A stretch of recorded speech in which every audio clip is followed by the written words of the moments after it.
Hi hello ನಮಸ್ಕಾರ ಎಲ್ಲರಿಗೂ ಭುವನಗಿರಿ ಭುವನೇಶ್ವರಿ ಚಾನಲ್ಗೆ ಸ್ವಾಗತ. ಇವತ್ತು ಒಂದು ಸ್ಪೆಷಲ್ ರೆಸಿಪಿ.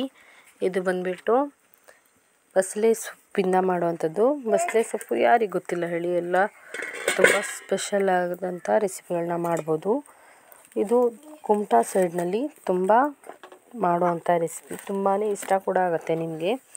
ಬಸಳೆ ಸೊಪ್ಪಲ್ಲಿ ತುಂಬ ವಿಟಮಿನ್ ಮಿನರಲ್ಸ್ಗಳು ಕೂಡ ಇರ್ತಾವಂತೆ.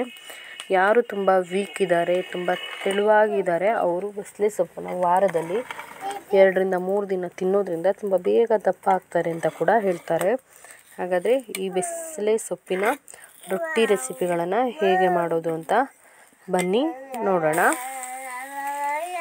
ಅದಕ್ಕೂ ಮೊದಲು ನೀವು ಇದೇ ಫಸ್ಟ್ ಟೈಮ್ ನನ್ನ ಚಾನಲ್ನ ನೋಡ್ತಾ ಇದ್ದರೆ ಪ್ಲೀಸ್ ಸಬ್ಸ್ಕ್ರೈಬ್ ಆಗಿ, ಹಾಗೆ ಪಕ್ಕದಲ್ಲಿರುವಂಥ ಬೆಲ್ಲೈಕನ್ನ ಕೂಡ ಒತ್ತಿ. ಅದರಲ್ಲಿ ಆಲ್ ಅನ್ನೋದನ್ನ ಒತ್ತೋದ್ರಿಂದ ನಾನು ಹೊಸ ರೆಸಿಪಿ ವಿಡಿಯೋಗಳನ್ನು ಹಾಕಿದಾಗ ನಿಮಗೆ ನೋಟಿಫಿಕೇಷನ್ ಬರುತ್ತೆ. ಆಗ ನಾನು ಹಾಕೋ ಎಲ್ಲ ರೆಸಿಪಿ ವಿಡಿಯೋಗಳನ್ನು ಹಾಕಿದ ಕೂಡಲೇ ನೀವು ನೋಡ್ಬೋದು. ಹಾಗಾದರೆ ಪ್ಲೀಸ್ ಸಬ್ಸ್ಕ್ರೈಬ್ ಆಗ್ತೀರಾ ಅಲ್ವಾ? ಹಾಗೆ ನಿಮ್ಮ ಫ್ಯಾಮಿಲಿ ಫ್ರೆಂಡ್ಸ್ ಜೊತೆಗೆ ಶೇರ್ ಮಾಡಿ. ಹಾಗಾದರೆ ಬನ್ನಿ ಇವತ್ತಿನ ಬಸಳೆ ಸೊಪ್ಪಿನ ರೊಟ್ಟಿಯನ್ನು ಶುರು ಮಾಡೋಣ. ಮೊದಲಿಗೆ ನಾನಿಲ್ಲಿ ಸುಮಾರು ಒಂದು 3 ಕಪ್ ಆಗೋಷ್ಟು ಬಸಳೆ ಸೊಪ್ಪನ್ನು ಸಣ್ಣದಾಗಿ ಕಟ್ ಮಾಡಿ ಇಟ್ಕೊಂಡಿದ್ದೀನಿ. ಇದನ್ನು ಚೆನ್ನಾಗಿ ಒಂದು 2 ಸಲ ವಾಶ್ ಮಾಡ್ಕೋಬೇಕು. ಹಾಗೆ ಅಕ್ಕಿ ರವೆ ಮತ್ತು ಗೋಧಿ ರವೆ ತೊಗೊಂಡಿದ್ದೀನಿ. 1 ಕಪ್ ಅಕ್ಕಿ ರವೆ ತೊಗೊಂಡ್ರೆ ಒಂದು ಅರ್ಧ ಕಪ್ ಆಗೋಷ್ಟು ಗೋಧಿ ರವೆ ಸಾಕಾಗುತ್ತೆ. ಇವೆರಡನ್ನು ನಾನು ಬಸಳೆ ಸೊಪ್ಪಿಗೆ ಹಾಕೋತಾ ಇದ್ದೀನಿ. ಹಾಗೆ ಸ್ವಲ್ಪ ಗರಂ ಮಸಾಲ ಪುಡಿ, ಒಂದು ಸ್ವಲ್ಪ ಅರಿಶಿಣದ ಪುಡಿ, ಹಾಗೆ ಒಂದು 2 ಸ್ಪೂನ್ ಆಗೋಷ್ಟು ಖಾರದ ಪುಡಿ, ರುಚಿಗೆ ನಿಮಗೆ ಖಾರಕ್ಕೆ ಅನುಸಾರವಾಗಿ ಹಾಕ್ಕೊಳ್ಳಿ. ಹಾಗೆ ರುಚಿಗೆ ತಕ್ಕಷ್ಟು ಉಪ್ಪು, ಹಾಗೆ ಧನಿಯಾ ಪುಡಿ, ಹಾಗೆ ಒಂದು ಸ್ವಲ್ಪ ಗರಂ ಮಸಾಲ ಹಾಕ್ಕೋತಾ ಇದ್ದೀನಿ. ಹಾಗೆ ಈರುಳ್ಳಿ,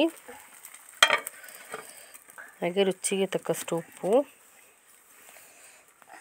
ಹಾಗೆ ಸ್ವಲ್ಪ ಇಂಗು ಪುಡಿನ ಹಾಕ್ಕೋತಾ ಇದ್ದೀನಿ. ಅದು ಕೂಡ ತುಂಬ ಒಳ್ಳೆ ಚೆನ್ನಾಗಿರುತ್ತೆ ಫ್ಲೇವರು. ಹಾಗೆ ಸ್ವಲ್ಪ ನಿಂಬೆ ರಸ,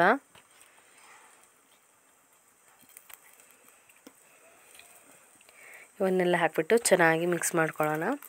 ಚೆನ್ನಾಗಿ ನೀವು ಗಟ್ಟಿಯಾಗಿ ಕಲಿಸ್ಕೊತಾ ಇದ್ದರೆ ಬಸಳೆ ಸೊಪ್ಪೆ ನೀರು ಬಿಟ್ಕೊಳ್ಳುತ್ತೆ. ಅದೇ ನಿಮಗೆ ಚೆನ್ನಾಗಿ ಮಾಡ್ಕೊಳ್ಳೋಕ್ಕೆ ಆಗುತ್ತೆ. ಮತ್ತು ನೀರು ಹಾಕೋ ಅವಶ್ಯಕತೆ ಇರೋದಿಲ್ಲ. ನೀರೇನಾದರೂ ಬಿಡದೇ ಇದ್ದರೆ ಮಾತ್ರ ಒಂದು 2 ಸ್ಪೂನ್ ನೀರು ಹಾಕ್ಕೊಳ್ಳಿ, ಸಾಕಾಗುತ್ತೆ. ಈ ಥರ ನೀವು ಚೆನ್ನಾಗಿ ಗಟ್ಟಿಯಾಗಿ ಗಿವುಚಿ ಕಲಿಸೋದ್ರಿಂದ ಅದಾಗೆ ನೀರು ಬಿಟ್ಕೊಳ್ಳುತ್ತೆ. ನೋಡಿ ಈಗ ಇದು ಎಷ್ಟು ನೀರು ಬಿಟ್ಕೊಂಡಿದೆ ಅಂತ. ಈ ಥರ ನೀವು ಚೆನ್ನಾಗಿ ಗಟ್ಟಿಯಾಗಿ ಕಲಿಸ್ಕೋಬೇಕು. ಈ ಥರ ಉಂಡೆ ಕಟ್ಟೋ ಹದಕ್ಕೆ ಬಂದರೆ ಆಗಿದೆ ಅಂತ. ಈಗ ಇದಕ್ಕೆ ನಾನು ಸ್ವಲ್ಪ ಹಸಿ ತೆಂಗಿನಕಾಯಿ ತುರಿನ ಹಾಕ್ಕೋತಾ ಇದ್ದೀನಿ. ಹಾಕ್ಬಿಟ್ಟು ಈಗ ಇನ್ನೊಂದು ಸಲ ಚೆನ್ನಾಗಿ ಮಿಕ್ಸ್ ಮಾಡಿಕೊಂಡು ಒಂದು 5 ನಿಮಿಷ ಸೆಟ್ಟಾಗಲಿಕ್ಕೆ ಇದನ್ನ ಬಿಟ್ಕೋತೀನಿ. ನೋಡಿ ಈ ಥರ ಉಂಡೆ ಆಗೋ ಹದಕ್ಕೆ ಬಂದರೆ ಸರಿಯಾಗಿದೆ ಅಂತ. ಈಗ ಇದನ್ನು ನಾವು ಒಂದು ಉಂಡೆ ಕಟ್ಟಿ ನೋಡಿಕೊಂಡ್ರೆ ಗೊತ್ತಾಗುತ್ತೆ. ನೋಡಿ ಕರೆಕ್ಟ್ ಸರಿಯಾದ ಹದಕ್ಕೆ ಇದೆ ಇದು. ಇದನ್ನು ನೀವು ಬೆಳಗಿನ ತಿಂಡಿಗೂ ಕೂಡ ಮಾಡ್ಕೋಬೋದು. ತುಂಬಾ ರುಚಿಯಾಗಿರುತ್ತೆ ಫ್ರೆಂಡ್ಸ್, ತುಂಬಾ ಟೇಸ್ಟಿಯಾಗಿ ಕೂಡ ಇರುತ್ತೆ. ಈಗ ಒಂದು 10 ನಿಮಿಷ ಇದನ್ನು ಸೆಟ್ಟಾಗೋದಕ್ಕೆ ಬಿಡೋಣ. ಈಗ ಒಂದು ಕಾವಲಿ ಇಟ್ಬಿಟ್ಟು ಪುಟ್ಟದಾಗಿ ತಟ್ಕೊಳ್ಳೋಣ.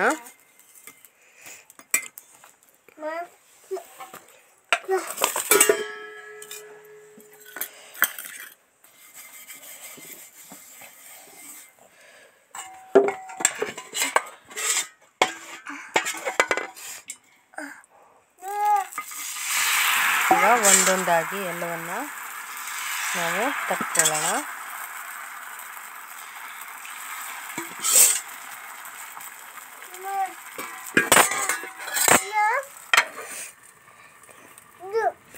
ಇದೇ ಥರ ಎಲ್ಲವನ್ನು ತಟ್ಕೊಂಡು ಈಗ ಸ್ವಲ್ಪ ನಿಮಗೆ ದೊಡ್ಡಕ್ಕೆ ಬೇಕಾದರೆ ಒಂದನ್ನೇ ತಟ್ಕೋಬೋದು, ಇಲ್ಲಾಂದರೆ ಈ ಥರ ಪುಟ್ಟದಾಗಿ ಕೂಡ ತಟ್ಕೋಬೋದು. ಸ್ವಲ್ಪ ನೀರನ್ನು ಈ ಥರ ಚಿಮಿಸ್ಬಿಟ್ಟು ಒಂದು ಮುಚ್ಚಳನ ಮುಚ್ಚಿ ಒಂದು 10 ನಿಮಿಷ ನಾನು ಬೇಯಿಸ್ಕೊತೀನಿ. ಈಗಿದು ಆಗಿದೆ. ಇದನ್ನು ಟರ್ನ್ ಮಾಡೋಣ. ಸ್ವಲ್ಪ ಎಣ್ಣೆ ಹಾಕಿಬಿಟ್ಟು ನೀವು ಇದನ್ನು ಬೆಳಗಿನ ತಿಂಡಿಗೆ ಕೂಡ ಮಾಡ್ಕೋಬೋದು ಅಥವಾ ಈವ್ನಿಂಗ್ ಟೀ ಟೈಮ್ನಲ್ಲಿ ಕೂಡ ಮಾಡ್ಕೋಬೋದು. ಇದಕ್ಕಿಂತ ಮತ್ತೆ ಸೈಡ್ಸ್ ಆಗಿ ಏನೂ ಬೇಕಾಗಿಲ್ಲ ಫ್ರೆಂಡ್ಸ್, ತುಂಬಾ ಚೆನ್ನಾಗಿರುತ್ತೆ.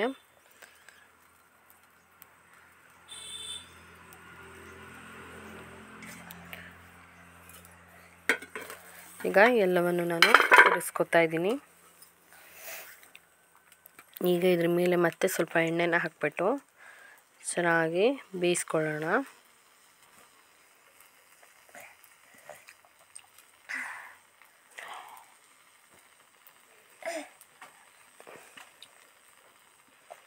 ನೋಡಿ, ಈ ಥರ ಮಧ್ಯದಲ್ಲಿ ಒಂದು ಫಾರ್ಕ್ ಸಹಾಯದಿಂದ ಚುಚ್ಚಿ ನೋಡಿದ್ರೆ ಅದು ಅಂಟ್ಕೊಂಡು ಬರ್ತಿಲ್ಲ ಅಂದರೆ ಇದು ಆಗಿದೆ ಅಂತ. ಈಗ ಇದನ್ನು ನಾವು ತಕ್ಕೋಬೋದು. ಚೆನ್ನಾಗಿ ಕುಕ್ ಆಗಿದೆ.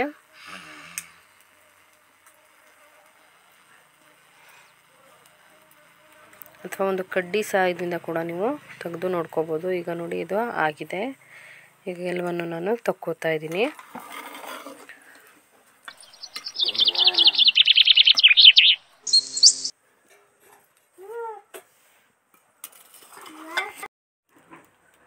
ನೋಡಿದ್ರಲ್ಲ ಫ್ರೆಂಡ್ಸ್, ಈಸಿಯಾಗಿ ಯಾವ ಥರ ಬಸಳೆ ಸೊಪ್ಪಿನ ರೊಟ್ಟಿಗಳನ್ನ ಮಾಡ್ಕೊಳ್ಳೋದು ಅಂತ. ತುಂಬ ಇಷ್ಟ ಆಗುತ್ತೆ ನಿಮಗೆಲ್ಲ. ಒಂದು ಸಲ ಪಕ್ಕಾ ಟ್ರೈ ಮಾಡಿ. ತುಂಬಾ ಇಷ್ಟ ಕೂಡ ಪಡ್ತೀರಾ, ಅಷ್ಟು ಚೆನ್ನಾಗಿರೋ ಟೇಸ್ಟ್ ಇರುತ್ತೆ. ಹಾಗೆಯೇ ಇದೇ ಫಸ್ಟ್ ಟೈಮ್ ನೀವು ನನ್ನ ಚಾನಲ್ನ ನೋಡ್ತಾ ಇದ್ದರೆ ಸಬ್ಸ್ಕ್ರೈಬ್ ಆಗಿ, ಹಾಗೆ ಪಕ್ಕದಲ್ಲಿರೋಂಥ ಬೆಲ್ ಐಕನ್ನ ಕೂಡ ಒತ್ತಿ. ಅದರಲ್ಲಿ ಆಲ್ ಅನ್ನೋದನ್ನ ಒತ್ತೋದ್ರಿಂದ ನಾನು ಹೊಸ ರೆಸಿಪಿ ವಿಡಿಯೋ ಹಾಕಿದಾಗ ನಿಮಗೆ ನೋಟಿಫಿಕೇಷನ್ ಬರುತ್ತೆ.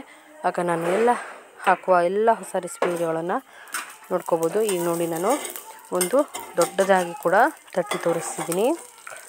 ಈ ಥರ ನೀವು ದೊಡ್ಡದಾಗಿ ಕೂಡ ತಟ್ಕೊಂಡು ಸ್ವಲ್ಪ ನೀರನ್ನ ಚಿಮ್ಮಿಸಿ ಒಂದು 5 ನಿಮಿಷ ಮುಚ್ಚಳ ಮುಚ್ಚಿ ತೆಗೆದು ಮತ್ತೆ ಇದಕ್ಕೆ ಎಣ್ಣೆ ಹಾಕಿಬಿಟ್ಟು ಒಂದು 5 ನಿಮಿಷ ಬಿಟ್ಟು ಅದನ್ನ ಟರ್ನ್ ಮಾಡಿಕೊಂಡು ನೀವು ಸರ್ವ್ ಮಾಡ್ಕೋಬೋದು. ಇದು ಕೂಡ ತುಂಬಾ ಚೆನ್ನಾಗಿರುತ್ತೆ friends.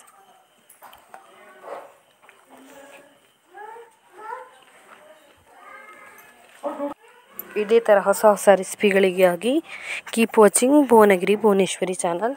Thank you so much.